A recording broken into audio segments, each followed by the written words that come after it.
সূরা ফাতিহা 7 বার পাঠ করে 1 গ্লাস দুধে ফু দিলে কি হয়? আমি আবার বলছি, সূরা ফাতিহা 7 বার পাঠ করে 1 গ্লাস দুধে ফু দিলে কি হয়? খুবই দামি এবং গুরুত্বপূর্ণ আমলটা আপনি শিখে রাখুন, আপনার কাজে লাগবে। আমলটি কখন কিভাবে করবেন, কোন নিয়মে করবেন, আমলটি করে কিভাবে উপকৃত হবেন আমি বলে দিচ্ছি। বিস্তারিত জানার জন্য, আমলটি শিখে রাখার জন্য ভিডিওটি না টেনে না কেটে ধৈর্য এবং মনোযোগ সহকারে শেষ পর্যন্ত দেখতে থাকুন, তাহলে সঠিক নিয়ম আমলটি করতে পারবেন। আর যদি টেনে টেনে কেটে কেটে দেখেন অনেক জায়গা বাদ পড়ে যাবে, সঠিক নিয়মে আমলটি করতে পারবেন। চলুন কিভাবে আমলটি করতে হয় জেনে নেওয়া যায়। আর আমলের ফলাফল যখন দেখবেন বারবার এই আমলটি আপনি করতে চাইবেন। প্রিয় ভাই বোনেরা, একবার হলেও করে দেখুন না। আপনি হতে পারে অনেক সমস্যার মধ্যে পড়ে গিয়েছেন, আপনি সাময়িকের জন্য ভালো হন, সমস্যা সমাধানের জন্য যদি কিছু করেন আবার সমস্যা শুরু হয়ে যায়। এবারে একেবারে চূড়ান্ত ভাবে আপনি ভালো হয়ে যাবেন ইনশাআল্লাহ। যদি আমলটা আপনি করতে পারেন, চালিয়ে যেতে পারেন, দেখবেন আর সমস্যার মধ্যে আপনি পড়বেন না।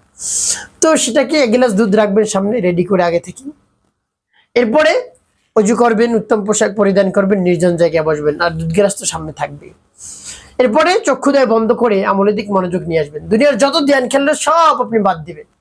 এরপরে জীবনের গুনার কথা স্মরণ করে ক্ষমা প্রার্থনা করবেন, আস্তাগফিরুল্লাহ আস্তাগফিরুল্লাহ আস্তাগফিরুল্লাহ, বা পূর্ণ ইস্তেগফারটি পাঠ করতে পারেন, আস্তাগফিরুল্লাহ রাব্বি মিন কুল্লি যামবি ওয়া আতুবু ইলাইহি লা হাওলা ওয়া লা কুওয়াতা ইল্লা বিল্লাহিল আলিয়্যিল আযীম।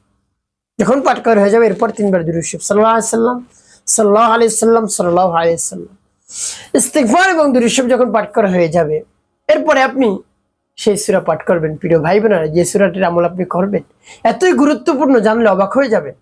নামাজের প্রত্যেক রাকাতে রাকাতে সেই সূরাটি পাঠ করতে হয়, সূরাতুল ফাতিহা। তাহলে কতই গুরুত্বপূর্ণ, সূরা ফাতিহা ছাড়া নামাজ হবে না। এরপরে এই সূরার প্রায় 14টি নাম রয়েছে, এর মধ্যে একটি নাম রয়েছে সূরাতুশ শিফা, রোগ মুক্তির সূরা। তো প্রিয় ভাই বোনেরা, যে কোনো উদ্দেশ্যের জন্য আপনি আমলটি করবেন, সাথে সাথে সেই সমস্যা আল্লাহ রাব্বুল আলামিন সমাধান করে দেবেন। তবে 7 বার পাঠ করে দুধে ফু দিলে কি হয় পরে বলে দিচ্ছি, আগে আমলটি শেষ করে নিন। এভাবে যখন সূরা পাঠ করবে এরপর রব্বুল কারীমের কাছে বলবেন, আল্লাহ আপনার শরণাপন্ন হয়েছে, আর কোথাও যাইনি, আপনি আমার আমলকে সময়কে কবুল করুন আর আমার সমস্যার সমাধান করে দিন। এভাবে বলে তারপর সূরা পাঠ করবেন। পরবর্তী কি করবেন বলে দিচ্ছি, আগে সূরা বলে নিন। বিসমিল্লাহির রাহমানির রাহিম, আলহামদুলিল্লাহি রাব্বিল আলামিন, আর রহমানির রহিম, মালিক ইয়াউমিদ্দিন,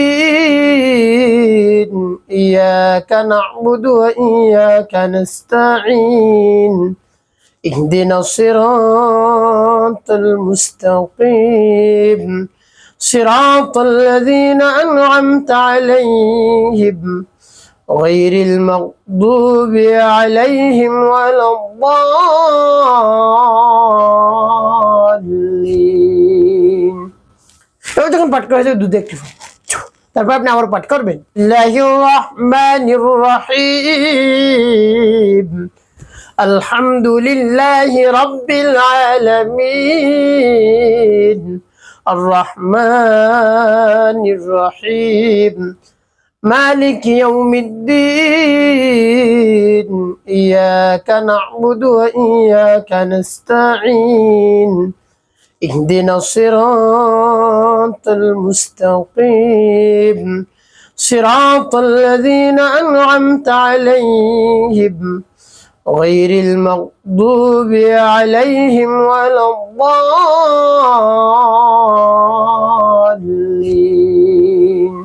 পাঠ করে যান।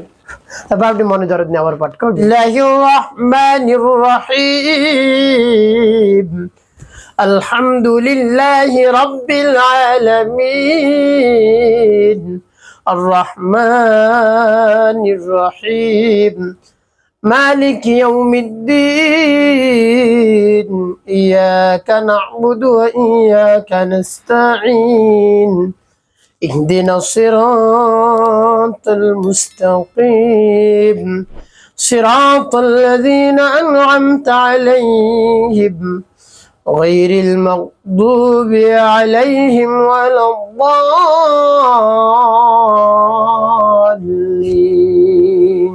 পাঠ করা কতবার গুনগুনে 7 বার পাঠ করে 7টি ফু। শেষে নবীজি সাল্লাল্লাহু আলাইহি ওয়াসাল্লাম মুহাব্বত নিয়ে, ভালোবাসা নিয়ে আপনি 5 বার দুরূদ ইব্রাহিম পাঠ করবেন। আল্লাহুম্মা সাল্লি আলা মুহাম্মাদ ওয়া আলা আলি মুহাম্মাদ কামা সাল্লাইতা আলা ইব্রাহিম ওয়া আলা আলি ইব্রাহিম ইন্নাকা হামিদুম মাজিদ। আল্লাহুম্মা বারিক আলা মুহাম্মাদ ওয়া আলা আলি মুহাম্মাদ কামা বারাকতা আলা ইব্রাহিম ওয়া আলা আলি ইব্রাহিম ইন্নাকা হামিদুম মাজিদ। আল্লাহুম্মা সাল্লি আলা محمد وعلى ال محمد كما صليت على ابراهيم وعلى ال ابراهيم انك حميد مجيد اللهم بارك على محمد وعلى ال محمد كما باركت على ابراهيم وعلى ال ابراهيم انك حميد مجيد وصل على محمد وعلى ال محمد كما صليت على ابراهيم وعلى ال ابراهيم انك حميد مجيد اللهم بارك على محمد وعلى ال محمد كما باركت على ابراهيم وعلى ال ابراهيم انك حميد مجيد। এখন পাঠ করার জন্য 2টি ফু দিবেন। প্রিয় ভাই বোনেরা, কোন উদ্দেশ্যের জন্য আমল করলেন? লজ্জা আপনাকে জানতে হবে। আপনি যদি যৌন দুর্বলতা থাকে, যৌন সমস্যা থাকে, শারীরিক দুর্বলতা থাকে, কোনোভাবে স্ত্রীর সামনে যেতে পারছেন না, লজ্জা পাচ্ছেন, এমন অবস্থায় আপনি এভাবে আমল করবেন। শরীরের মধ্যে রব্বে কারীম শক্তির ব্যবস্থা করে দিবেন। সর্বশেষ প্রায় 1 থেকে 1.5 ঘন্টা পূর্বে আপনি আমল করে সেই দুধ পান করবেন।